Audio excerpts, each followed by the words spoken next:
last couple of weeks, we have seen, a glaring double standard in the world. When October 7th happened, the world immediately and unequivocally stood by Israel and its right to defend itself and condemned the attacks that happened. But what we're seeing the last couple of weeks, we're seeing silence in the world. This is the first time in modern history that there is such human suffering, and the world is not even calling for a ceasefire. So the silence is deafening, and to many in our region, it makes the Western world complicit, through their support and through the cover that they give Israel, that it is just its right to defend itself.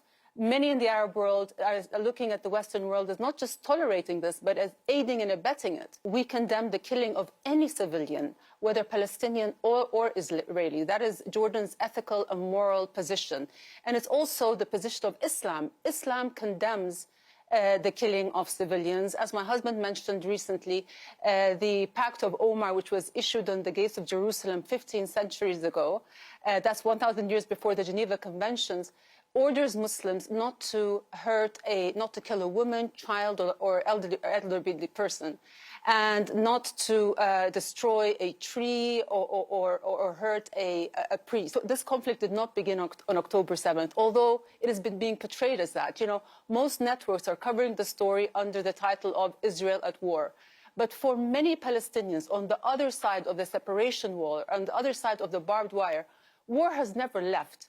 This is a 75-year-old story, a story of overwhelming death and displacement to the Palestinian people. It is a story of an occupation under an apartheid regime that occupies land, that demolishes houses, confiscates land, military incursions, night raids. The context of a nuclear-armed regional superpower that occupies, oppresses, and commits daily documented crimes against Palestinians is missing from the narrative. That apartheid is a designation that was given not by Arabs, but by Israeli and international human rights organizations. This is not about, being pro-Israeli or pro-Palestinian. This is about choosing the people, the everyday people on both sides. The Palestinian people have for too long been living under oppression and a dehumanization.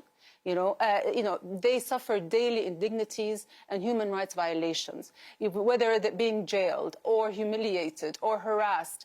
They do not have freedom of movement. There are over 500 checkpoints scattered all over the West Bank. You have a separation wall, which is deemed illegal by the International Court of Justice, that has separated the territories into 200 disconnected enclaves. And, you've seen the aggressive expansion of settlements on Palestinian land. And those have interrupted the territorial contiguity of the territories and has deemed an autonomous, independent Palestinian state not viable under the guise of the right to defend itself. We are witnessing atrocities. Every country has a right to defend itself, but not through any means, not through war crimes, not through collective punishment. 6,000 people, civilians killed so far, 2,400 children. How is that self-defense? We are seeing butchery at a mass scale using precision weapons. So for the past 2 weeks, we have seen the indiscriminate bombardment of Gaza. Entire families wiped out, residential neighborhoods flattened to the ground, the targeting of hospitals and schools and churches and mosques and medical workers, journalists, UN aid workers. How is that self-defense? Why is it that whenever Israel commits these atrocities, it comes under the banner of self-defense, but when there's a violence by Palestinians, it is immediately called terrorism? Is the word terrorist just reserved exclusively for Muslims and Arabs? Well, let me ask you then, there's a real double standard here that we're seeing. Your husband, King Abdullah... And there's also a false symmetry that we see. Israel is in violation of no less than 30 UN security resolutions that require it, and it alone, to act, to withdraw from territories occupied in 1967, to stop the settlements, the separation wall, the human rights violations. This is at the crux of this issue. It is not this hyperfixation on Hamas. Why is the narrative always skewed towards to the Israeli side? You know, the Western media and policymakers are quick to adopt the Israeli narrative. When Israel attacks, Palestinians die. But when Israelis die, they are murdered in cold blood. It's a massacre. So even like on October 7th, we've seen the situation described as savagery, barbaric, bloodthirsty, cold-blooded, you know. But we're not seeing that terminology being describing the situation today, even though the atrocities are of greater magnitude. When the President of the United States is told that, you know, he has seen evidence of children beheaded, only to retract because the IDF said that there's no proof of that. That is confirmation bias. Even at your network, Christian, you know, the CNN website at the beginning of the conflict reported a headline of Israeli children found butchered in an Israeli kibbutz. And when you read through the story, it hasn't been independently verified. Now, my question to you, would you publish such a damning yet unverified claim made by a Palestinian? The people of Gaza now are facing two choices. Either they leave or they face death or collective punishment. So essentially, they're giving a choice between expulsion or extermination, between ethnic cleansing and genocide. And no people should be given, have to face that kind of choice. We do not want another mass displacement of Palestinians like what happened at the Nakba in 1948. And that's what my husband meant about this being a red line.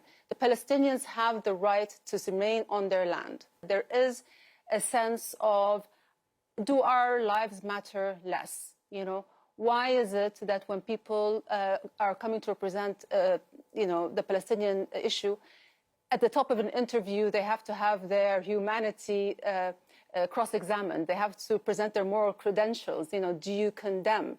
And we don't see, you know, Israeli officials being asked to condemn. And when they are, you know, people are readily accepted our right to defend ourselves. I have never seen a Western official say the sentence, Palestinians have the right to defend themselves. Even in Western democracies, you know, freedom of speech is apparently a universal value, except when you mention Palestine. When people gather in support of Israel, they're exercising their right to assembly. But when they gather for Palestine, they are deemed terrorist sympathizers or anti-Semitic. There is no military solution to this issue. Wars are never won. There are always losses on all sides. Victory is a myth that politicians make in order to justify immense loss of life. There can only, even if Israel goes and defeats every last, or kills every last Hamas member, then what? Haven't they left a trail of terrible memories, horrific memories, that will just create a new generation of resistance that is fiercer and more violent? Because, you know, at the end of the day, you can only have a political resolution to this. And my husband has for so long always emphasized that there can be no peace and stability in the Middle East without a political resolution. There's only one path to this, and that is a free, sovereign, and independent Palestinian state living side by side in peace and security with the state of Israel.